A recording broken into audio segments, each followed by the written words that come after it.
నమస్కారం ఘంటారావానికి స్వాగతం. ముందుగా ప్రధానాంశాలు. హైదరాబాద్లో ఆన్లైన్ బెట్టింగ్ నిర్వహిస్తున్న 11 మంది అరెస్ట్.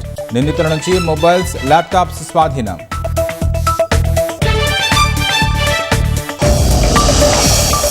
జేఈఈ అడ్వాన్స్డ్ ఫలితాల్లో మెరిసిన తెలుగు తేజాలు. హైదరాబాద్ వాసికి 4, విశాఖ విద్యార్థికి 5వ ర్యాంక్.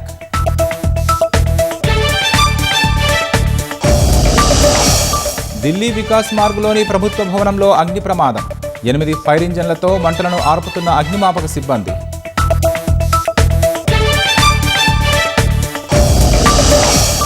మలేషియాలో 16 ఏళ్లలోపు పిల్లలకు సోషల్ మీడియా నిషేధం.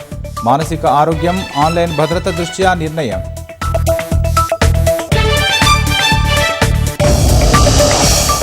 పశ్చిమాసియాలో ఉద్రిక్తతలతో యుద్ధ మేఘాలు. అమెరికా, ఇరాన్ పరస్పర దాడులు.